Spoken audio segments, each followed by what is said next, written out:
How's it going, fight fans? Welcome to mindforcombat. If you're new to the platform, my name's Rohan and this is my channel where I do MMA and boxing videos and I need your help to grow my platform. All you got to do for me is hit the subscribe button and get involved in the comment section below. Maybe like the video, dislike the video, and if you don't like the video, tell me why you don't like the video. If you've got friends that are friends or family that are into MMA and boxing, share out the video and just help me to get some traction and get some more subscribers. Anyways, getting into the video. As UFC 239 rolls along, there's a few fights on that card that I'm really excited about. But I must be honest, none of them excite me more than the welterweight fight between Ben Askren and Jorge Masvidal. Now, when you're looking at this fight, there's a few things to consider. Firstly, they're both coming in with a ton of momentum on their backs. There's a lot of controversy surrounding both their last performances for different reasons. And when you look at the welterweight picture, with Kamaru Usman not being scheduled to fight Colby Covington no more, which kind of confuses me. I don't really know why Colby is scheduled to fight Robbie, but that's been announced. So you got to wonder, does the winner of this fight then land themselves in a position to fight Kamaru Usman before Colby Covington if he gets past Robbie Lawler? So there's the stakes on this fight, I think, have risen a bit with the announcement of Colby Covington's next fight, and this is really a key fight. Now, let's get into this fight. Let's break it down and let's go through the tail of the tape. They both are 34 years old. Now, whilst that might be a bit older in the fight game, I must say for both of these fighters, they've both looked very much in their prime.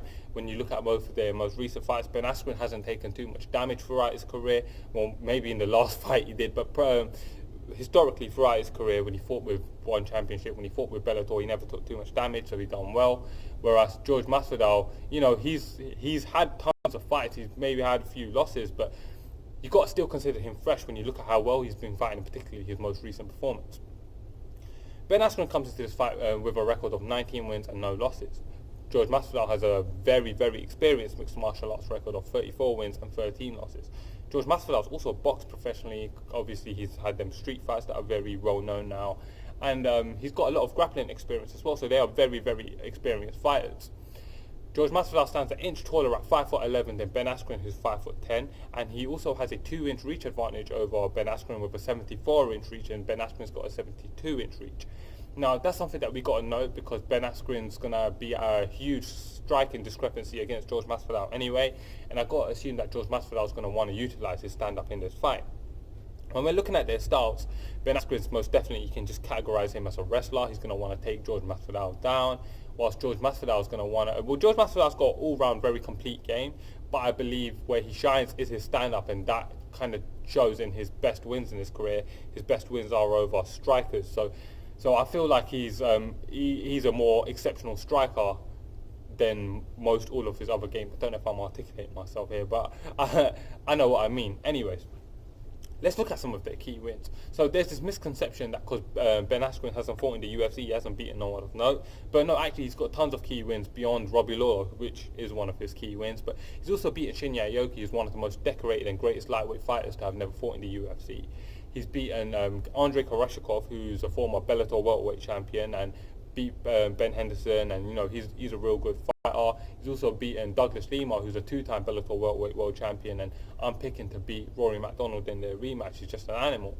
Whereas Jorge Masvidal, like I said, his best wins are against strikers, and actually his most two recent wins, he beat Darren Till in the main event of UFC London, obviously in Darren Till's home country, my hometown, and was able to get a brutal KO win there, and before that he beat a streaking Donald Cerrone at welterweight, which was a very important win for him. And he's had some very close losses throughout his career, like I felt like he should go to ally Quinta win, or even, you know, the fights he had with Prime Gilbert Melendez and Ben Henderson or Lawrence Larkin. They were all very close fights, but along with that, some of his other key wins are guys like James Krause, who's streaking right now, and Michael Chiesa, who's moved up to welterweight, and at the time Michael Chiesa was undefeated, so that was a good win. Their issues. For Ben Askren, his issue is going to be his lack of stand-up game. I believe that he's not a complete fighter, he's very one-dimensional. And for Jorge Masvidal, his issue is going to be definitely his game planning, his poor game planning. I feel like sometimes he doesn't utilize his strength. And actually, me and my boy TJ Gallagher and he's got a channel of his own called The Fight Dialogue. We had a little debate about this fight. We both disagree on who's going to win the fight. I won't tell you who I picked, but we had a debate. It's on his channel. It's there for you guys to view.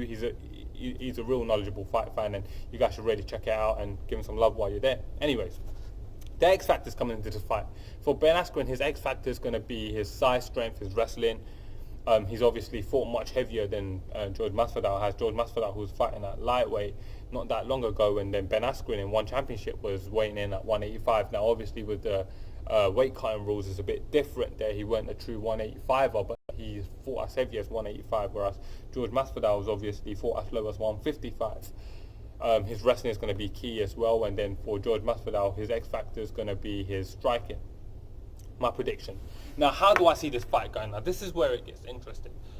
I believe that Jorge Masvidal has the ability to survive any grappling exchange and not get finished. He demonstrated that against Demian Maia.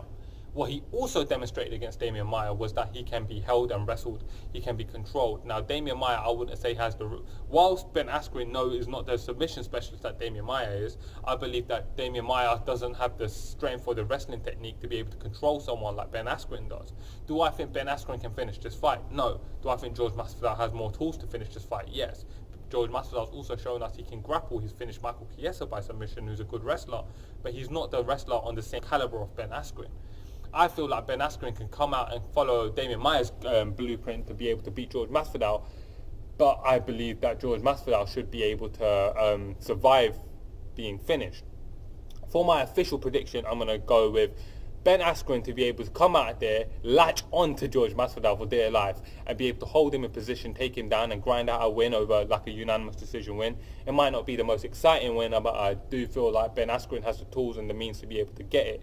Jorge Masvidal is a very dangerous guy, and like I feel like he's going to be able to do damage. But if I'm honest with you, I don't feel like Jorge Masvidal hits as hard as Robbie Lawler, and Ben Askren was able to survive Robbie Lawler's strikes in violent exchanges.